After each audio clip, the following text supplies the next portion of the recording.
महाशिवरात्रि का पर्व आस्था, तप और भक्ति का महापर्व माना जाता है। मान्यता है कि इसी पावन रात्रि में भगवान शिव और माता पार्वती का दिव्य मिलन हुआ था। कहा जाता है कि इस दिन शिव शक्ति का विवाह संपन्न हुआ, इसलिए श्रद्धालु व्रत रखते हैं और भगवान शिव के साथ मां गौरा की पूजा अर्चना करते हैं। नमस्कार, बहुत स्वागत है आप सभी का लोकल 7 न्यूज में और मैं हूं आपके साथ मीखा। साल 2026 में महाशिवरात्रि 15 फरवरी को मनाई जाएगी। फाल्गुन मास के कृष्ण पक्ष की चतुर्दशी तिथि की ये पावन रात भगवान शिव को समर्पित होती है, इसलिए इस दिन को शिव भक्त बड़ी श्रद्धा और भक्ति के साथ मनाते हैं। ये सिर्फ एक त्योहार नहीं बल्कि साधना, संयम और आत्म शुद्धि का अवसर माना जाता है। आइए अब जानते हैं महाशिवरात्रि का इतिहास, महत्व और इससे जुड़ी प्रमुख मान्यताएं। भगवान शिव को चतुर्दशी तिथि का स्वामी माना जाता है। ईशान संहिता में कहा गया है कि भगवान शिव फाल्गुन मास के कृष्ण पक्ष की चतुर्दशी तिथि वाले दिन ज्योतिर्लिंग के रूप में प्रकट हुए थे, इसलिए इस तिथि वाले दिन महाशिवरात्रि का पर्व मनाया जाने लगा। लेकिन इसके अलावा भी महाशिवरात्रि के विषय में मान्यता है कि एक कथा के अनुसार इस दिन सागर मंथन हुआ था और जिसमें से काल केतु विष निकला था। उस समय भगवान शिव ने संपूर्ण ब्रह्मांड की रक्षा करने के लिए खुद ही पूरा विष पी लिया था, जिस कारण उनका पूरा कंठ नीला हो गया था। विषपान के बाद से ही उन्हें नीलकंठ की संख्या दी गई। अन्य मान्यताओं में इस दिन को शिव पार्वती के विवाह के रूप में भी मनाने की परंपरा रही है। महादेव कल्याण और मंगल के प्रतीक है। उनका नाम लेना ही समस्त अमंगलों का नाश करने वाला है, इसलिए महाशिवरात्रि के दिन उनका अर्चन करने वालों को उनकी विशेष कृपा प्राप्त होती है। मार्कंडेय पुराण में कहा गया है कि निरंजनो निराकारो एको देवो महेश्वरः, अर्थात निरंजन और निराकार महेश्वर ही एकमात्र देव है जो मृत्यु के मुख में गए हुए प्राणों की बलपूर्वक रक्षा करने में भी समर्थ है। उपनिषदों में यह भी कहा गया है कि आकाश लिंग मित्याहु पृथ्वी तस्य पीठिका आलय सर्व देवाना लिंग मित्याहु मुच्यते, अर्थात आकाश लिंग के और पृथ्वी उसकी पीठिका है। इस लिंग में समस्त देवताओं का वास है। संपूर्ण सृष्टि का इसमें लय होता है, इसलिए इसे लिंग कहा जाता है। इस लिंग की पूजा और अर्चना करने से आशुतोष प्रसन्न होते हैं और विशेष फल उपासक को प्रदान करते हैं। अब बात करते हैं महाशिवरात्रि की व्रत कथा के बारे में। महाशिवरात्रि व्रत कथा के अनुसार चित्रभानु नामक एक शिकारी था। जानवरों की हत्या करके वह अपने परिवार को पालता था। वह एक साहूकार का कर्जदार था, लेकिन उसका ऋण समय पर ना चुका सका। क्रोधित साहूकार ने शिकारी को शिव मठ में बंदी बना लिया। संयोग से उस दिन शिवरात्रि थी। शिकारी ध्यान मग्न होकर शिव संबंधित धार्मिक बातें सुनता रहा। चतुर्दशी को उसने शिवरात्रि व्रत की कथा भी सुनी। शाम होते ही साहूकार ने उसे अपने पास बुलाया और ऋण चुकाने के विषय में बात की। शिकारी अगले दिन सारा ऋण लौटा देने का वचन देकर बंधन से छूट गया। अपनी दिनचर्या की भांति वह जंगल में शिकार के लिए निकला, लेकिन दिन भर बंदी गृह में रहने के कारण भूख प्यास से व्याकुल था। शिकार खोजता हुआ वह बहुत दूर निकल गया। जब अंधकार हो गया तो उसने विचार किया कि रात जंगल में ही बितानी पड़ेगी। वह वन एक तालाब के किनारे एक बेल के पेड़ पर चढ़कर रात बिताने का इंतजार करने लगा। बिल्व वृक्ष के नीचे शिवलिंग था जो बिल्वों पत्थरों से ढका हुआ था। शिकारी को उसका पता ना चला। पड़ाव बनाते समय उसने जो टहनियां तोड़ी वे संयोग से शिवलिंग पर गिरती चली गई। इस प्रकार दिन भर भूखे प्यासे शिकारी का व्रत भी हो गया और शिवलिंग पर बिल्व पत्र भी चढ़ गया।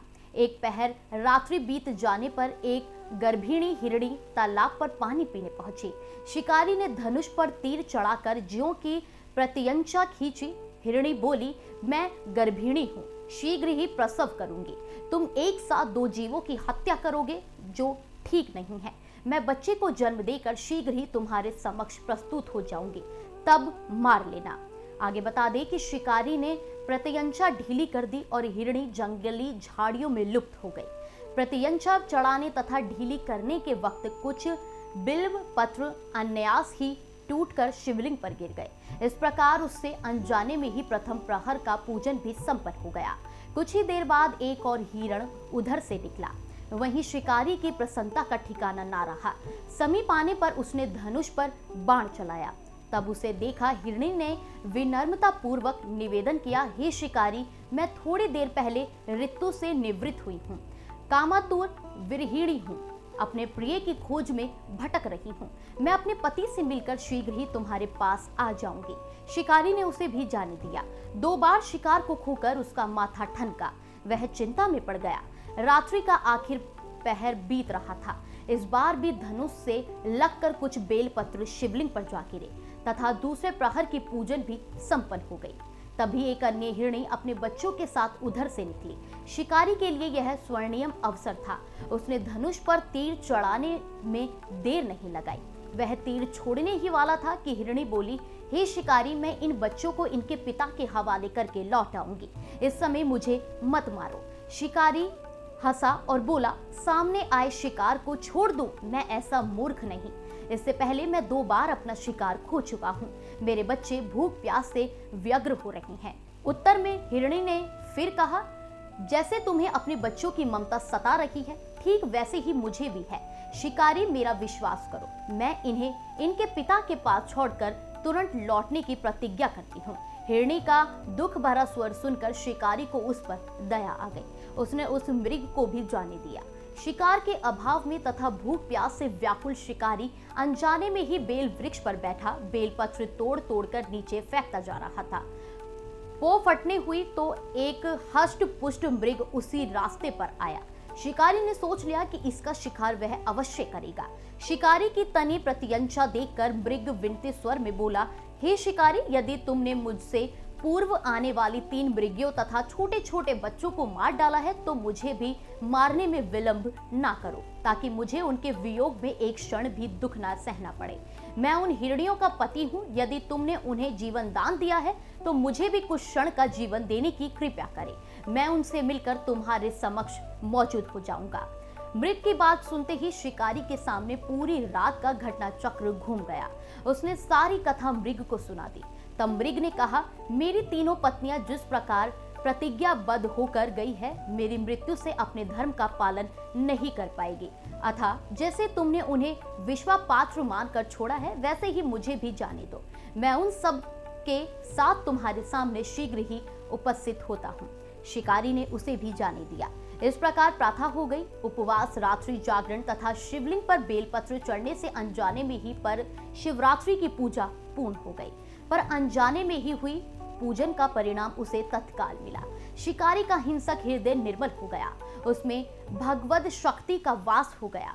थोड़ी ही देर बाद वह मृग सह परिवार शिकारी के समक्ष उपस्थित हो गया ताकि वह उनका शिकार कर सके। किंतु जंगली पशुओं की ऐसी सत्यता, सात्विकता एवं सामूहिक प्रेम भावना देखकर शिकारी को बड़ी ग्लानि हुई। उसने मृग परिवार को जीवन दान दे दिया। अनजाने में शिवरात्रि के व्रत का पालन करने पर शिकारी को मोक्ष और शिवलोक की प्राप्ति हुई। अब बात करते हैं शिव और पार्वती के विवाह के बारे में। वहीं एक और अन्य कहानी ये भी है कि महाशिवरात्रि के दिन ही भगवान शिव और माता पार्वती का विवाह भी हुआ था। माता पार्वती ने भगवान शिव को पति के रूप में पाने के लिए कठोर तप भी किया था। उनकी भक्ति से प्रसन्न होकर शिवजी ने फाल्गुन महीने की कृष्ण चतुर्दशी को उनसे विवाह किया। इसलिए इस दिन को शिव और शक्ति के मिलन के रूप में भी मनाया जाता है। अब सभी को ये कंफ्यूज रहती है कि आखिर महाशिवरात्रि कब है। आपको बता दें कि 15 फरवरी या 16 फरवरी को रखा जाएगा महाशिवरात्रि का व्रत। चलिए इसके बारे में विस्तार से जानते हैं। ज्योतिषाचार्यों के अनुसार इस बार महाशिवरात्रि 15 तारीख को ही मनाई जाएगी। तिथि के अनुसार महाशिवरात्रि की शुरुआत 15 तारीख को होगी और ये 16 तारीख को आधे दिन के बाद समाप्त होगी। दरअसल महाशिवरात्रि की पूजा में रात्रि काल के 4 प्रहर और निशीथ काल का माना जाता है। इस पर्व में उदया तिथि का नियम लागू नहीं होता है। ऐसे में अगर आप महाशिवरात्रि 16 फरवरी की रात को मनाएंगे तो ये सही नहीं होगा, क्योंकि 16 फरवरी की शाम के बाद महाशिवरात्रि की तिथि समाप्त हो जाएगी। ऐसे में उस रात शिवरात्रि मनाने का कोई महत्व नहीं रह जाएगा। इसे सरल भाषा में समझे तो 15 फरवरी की जो रात होगी वही महाशिवरात्रि की रात मानी जाएगी। भले ही 16 फरवरी को उदया तिथि चतुर्दशी रहे, लेकिन महाशिवरात्रि का मुख्य पर्व 15 फरवरी की रात को ही मनाया जाएगा। अब बात करते हैं 2026 की महाशिवरात्रि क्यों इतनी विशेष मानी जा रही है। ज्योतिषीय दृष्टि से इस बार कुछ शुभ योगों का संयोग बन रहा है जो पूजा पाठ के फल को और प्रभावशाली बना सकता है। कहा जा रहा है कि इस दिन की उपासना मानसिक शांति, पारिवारिक सुख और आर्थिक स्थिरता देने वाली हो सकती है। धार्मिक मान्यताओं के अनुसार महादेव ने इसी दिन गृहस्थ जीवन की शुरुआत की थी, इसलिए यह दिन दाम्पत्य जीवन के लिए भी शुभ माना जाता है। अब बात करते हैं निषिद्ध काल का महत्व क्या होता है। 15 फरवरी की रात लगभग 12:09 से लेकर 1:01 तक का समय विशेष पूजा के लिए उत्तम माना गया है। इस दौरान शिवलिंग पर अभिषेक और मंत्र जाप करना अत्यंत फलदायी माना जाता है। मान्यता है कि आधी रात का ये समय शिव साधना के लिए सबसे पवित्र होता है। अब बात करते हैं 4 प्रहर की पूजा के महत्व के बारे में। महाशिवरात्रि पर रात भर जागकर 4 प्रहर में पूजा करने की परंपरा है। पहला प्रहर शाम 6:11 से लेकर रात 9:23 तक है। दूसरा प्रहर रात 9:23 से लेकर 16 फरवरी रात 12:35 तक है। तीसरा प्रहर रात 12:35 से तड़के 3:47 तक। और बात करें चौथे प्रहर की तो चौथा प्रहर तड़के 3:47 से सुबह 6:59 तक है। अब बात करते हैं कि कुछ लोगों को ये लगता है कि ये जो शिवरात्रि की रात होती है ये इतनी खास क्यों होती है, तो मैं आपको बता देती हूँ। जिन लोगों को मानसिक तनाव रहता है या जिनकी कुंडली में चंद्रमा से जुड़े दोष बताए जाते हैं, उनके लिए शिव पूजा विशेष लाभकारी मानी जाती है। शनि की 7.5 या ढैया से परेशान लोग भी इस दिन शिव आराधना कर राहत की कामना करते हैं, क्योंकि शिव को महाकाल कहा गया है। अब बात करते हैं महाशिवरात्रि व्रत विधि के बारे में। महाशिवरात्रि पर सुबह जल्दी उठकर स्नान करें और व्रत का संकल्प लें। फिर भगवान शिव की विधि विधान से पूजा अर्चना करें। दिन भर व्रत रखें और अन्न का सेवन बिल्कुल भी ना करें। इस दिन फलाहारी भोजन का सेवन कर सकते हैं। शाम में फिर से पूजा करें और महाशिवरात्रि की कथा पढ़ें या आप सुन भी सकते हैं। रात्रि में जागरण करें और ओम नमः शिवाय मंत्र का जाप करें। इस दिन रुद्राभिषेक जरूर करें। फिर अगले दिन सुबह 7 बजे के बाद अपना व्रत खोल लें। पूजा में बेल पत्र का महत्व जानते हैं। आप आपको बता दें कि भगवान शिव को प्रिय वस्तुओं में बेल पत्र प्रमुख है। इसे बिल्व पत्र भी कहा जाता है। शिवलिंग पर बेल पत्र, भांग, धतूरा और सफेद पुष्प चढ़ाने की परंपरा है।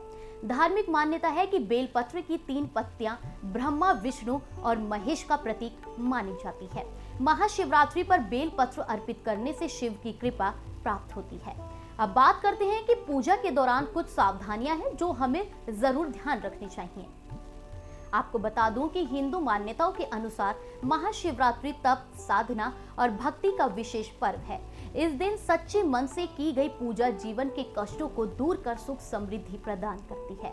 पंचांग के अनुसार इस साल महाशिवरात्रि की तिथि पर कई शुभ योग भी बन रहे हैं, जिससे पूजा का फल कई गुना बढ़ सकता है। शिव भक्त शिवलिंग पर जल, दूध और बेल पत्र अर्पित करते हैं, लेकिन पूजा के दौरान कुछ सावधानियां भी जरूरी है। अब बात करते हैं कि शिवलिंग की पूजा में शंख का उपयोग नहीं करना चाहिए। शिवलिंग की पूजा में शंख बजाना या शंख से जल अर्पित करना वर्जित माना गया है। पौराणिक मान्यताओं के अनुसार भगवान शिव से शंखचूड़ नामक दैत्य का वध किया था, जिससे शंख की उत्पत्ति जुड़ी मानी जाती है। इसलिए शिवलिंग पर जल या दूध सीधे पात्र से ही अर्पित करना चाहिए। अब बात करते हैं कि शिवलिंग को भेंट ना करें कुछ चीजें। आपको बता दें कि भगवान शिव वैराग्य और तप के प्रतीक है। इस कारण शिवलिंग पर हल्दी, कुमकुम, सिंदूर और अन्य श्रृंगार सामग्री चढ़ाना उचित नहीं माना जाता। हालांकि अगर माता पार्वती की प्रतिमा स्थापित हो तो वहां सुहाग सामग्री अर्पित कर सकते हैं आप। अब बात करते हैं कि कुछ फूल और पत्तों से शिव जी को परहेज है। आपको बता दूं कि महाशिवरात्रि पर या किसी भी समय किए जाने वाले शिवलिंग पूजन में कोई भी फूल शिव जी को चढ़ाने से पहले जानकारी होना बेहद जरूरी है। शिव पुराण में उल्लेख है कि केतकी, कनेर, कमल और तुलसी के पत्ते शिवलिंग पर नहीं चढ़ाए जाते। इसके स्थान पर बेलपत्र, धतूरा, भांग और शमी के पत्ते अर्पित करना शुभ माना गया है। ये सामग्री भगवान शिव को अत्यंत प्रिय है। अब बात करते हैं कि शिवलिंग की परिक्रमा का विशेष नियम क्या है। सामान्य देवी देवताओं की तरह शिवलिंग की पूरी परिक्रमा नहीं की जाती। परिक्रमा हमेशा आदि ही की जाती है और जलाधारी या सोम सूत्र को पार नहीं किया जाता। मान्यता है कि इसी मार्ग से दिव्य ऊर्जा प्रवाहित होती है।